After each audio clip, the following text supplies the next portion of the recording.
Hello everyone, स्वागत है आप सभी को हमारे इस यूट्यूब चैनल नोट्स मेकर इन हिंदी में। तो दोस्तों, आज की इस वीडियो में हम लोग बात करने वाले हैं ये जो हमारा पॉलिटी का जो सीरीज चल रहा है, इसका हमने पिछले के वीडियो में जो हमने ऑलरेडी पंचायती राज व्यवस्था जो कंप्लीट कर चुके हैं। आज हम लोग शुरू करने वाले हैं न्यू चैप्टर यानी फ्रेश चैप्टर, क्या नगर निगम से। ठीक है, तो नगर निगम से हम लोग शुरू करने वाले हैं। चलिए नगर निगम के बारे में कुछ प्रावधान वगैरह देख लेते हैं। बात करते हैं कि नगर निगम की हम बात करते हैं तो केंद्रीय स्तर पर जो है नगरीय जो है स्थानीय शासन के प्रावधान दिया गया है। यानी कि केंद्र स्तर पर जो है नगरीय स्थानीय शासन कौन कौन सी होती हैं उनके बारे में पहले देख लेते हैं। जैसे कि हम बात करते हैं आवास एवं शहरी मामलों का मंत्रालय हो गया। वही दूसरी तरफ हम बात करते हैं कैंटोनमेंट बोर्ड का मामला हो गया, जो कि एक तरह से हम बात करते हैं कि रक्षा मंत्रालय के जो है अंतर्गत आता है। वही तीसरा हम बात करते हैं कि संघीय क्षेत्र का जो है मामला, जो कि एक तरह से हम बात करते हैं गृह मंत्रालय के जो है अंतर्गत आता है। ठीक है, क्या आप बता सकते हैं कि ये जो नगर निगम का जो प्रावधान है या फिर यह जो है आज़ादी के बाद आया या फिर क्या ब्रिटिश काल में नगर निगम का प्रावधान था? तो हम बात करते हैं कि अगर हम नगर निगम के इतिहास की हम बात करते हैं तो यह जो है एक तरह से जो है ब्रिटिश काल से जो है एक तरह से अस्तित्व में, ब्रिटिश काल में हम बात करते था।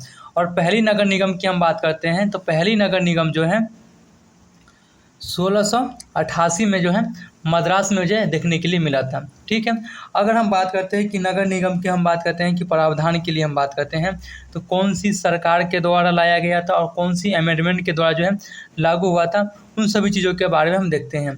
देखिए, 74वें संविधान संशोधन के रूप में जो है जाना जाता है नगर निगम को। ठीक, वही दूसरी तरफ हम बात करते हैं कि पीवी नरसिम्हा राव सरकार के द्वारा जो है इसको जो लागू किया गया था 1991 में। ठीक है, कब लागू किया गया था? तो 1991 में लागू किया गया था और 74वें संविधान संशोधन अधिनियम के रूप में जो है नगर निगम को जो है जाना जाता है। बात करते हैं कि ये 74वें संविधान संशोधन अधिनियम है, इसके में जो है क्या क्या प्रावधान आया था। जैसे कि हमने पंचायती राज व्यवस्था में देखे थे 73वें संविधान संशोधन अधिनियम था। ठीक है, तो उसमें बहुत सारे प्रावधान आया था, भाग 9 के क जोड़ा गया था।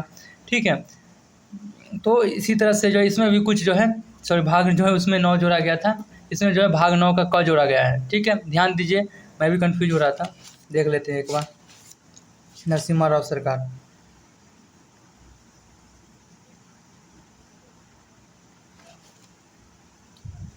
हाँ, भाग 9 जोड़ा गया था और अनुच्छेद 243 से 243 के 9 तक था। ठीक है, वही इधर हम बात करते हैं कि इसके लिए जो है भाग जो है 9 का जो है क जोड़ा गया है। ठीक है, और हम बात करते हैं जिसको जो है एक तरफ से क्या नाम दिया गया है, नगर पालिका जो है नाम दिया गया है। वही दूसरी तरफ हम बात करते हैं कि अनुच्छेद की हम बात करते हैं तो अनुच्छेद जो है 243 के जो है पी से लेकर जो है अनुच्छेद 243 के जो है जेड जी तक जो है इसका जो है प्रावधान जो है दिया गया है।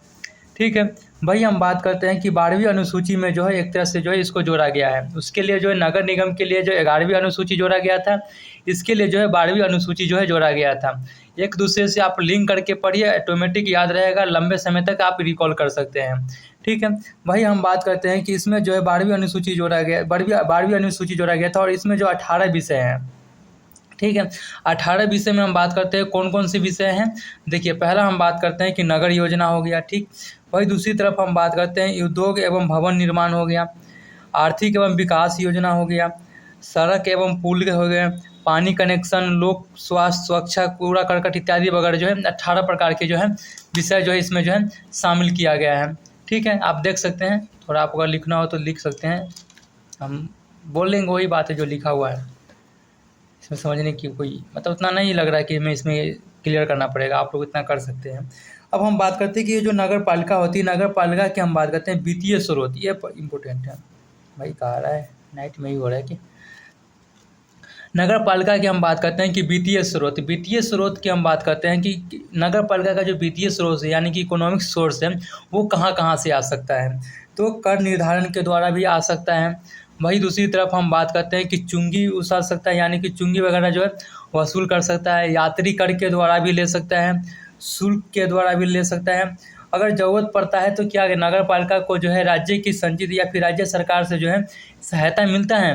तो हाँ, जैसे नगर पालिका में मिल रहा था उसी तरह से हम बात करते हैं कि जो पंचायती राज व्यवस्था में हमने देखे कि वित्तीय सहायता दिया जा रहा था, उसी तरह से हम बात करते हैं कि जो नगर निगम होते हैं इसमें जो है वित्तीय सहायता दिया जाता है। यह जो है राज्य की संचित निधि से जो है नगर पालिका को जो है एक तरह से जो है आर्थिक सहायता जो है दिया जा सकता है।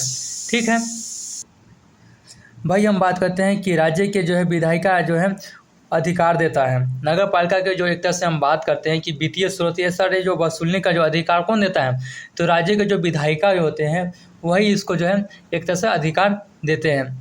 ठीक है, अब हम देखते हैं आगे क्या है। वो आगे वही है जो 74वें संविधान संशोधन अधिनियम जो लाया गया था, जिसके तहत जो नगर पालिका का जो प्रावधान लाया गया था उसी के बारे में जो एक तरह से जो है विस्तृत विवरण दिया गया है। जैसे कि हमने 73वें संविधान संशोधन अधिनियम में देखे, तो उसी तरह से यह भी है जो कि हम इसको जो है नेक्स्ट वीडियो में कवर करेंगे। ठीक है, हम इसको जो है L1 यानी कि लेक्चर कंप्लीट यहीं पर हम करते हैं, और लेक्चर 2 की जो है हम लोग नेक्स्ट वीडियो में करेंगे या कंप्लीट ही हो जाएगी। ठीक है दोस्तों, तो दोस्तों हम आज की वीडियो की फिर हम यहीं पे विराम देते हैं। फिर हम लोग मिलते हैं नेक्स्ट वीडियो जो कि मेरा पार्ट 2 होगा। तब तक के लिए धन्यवाद, थैंक यू। नोट्स बनाइए, प्रॉपर रिवीजन कीजिए और मॉक टेस्ट लगाइए। ठीक है, फिर हम लोग मिलते हैं नेक्स्ट वीडियो जो कि पार्ट 2 होगा।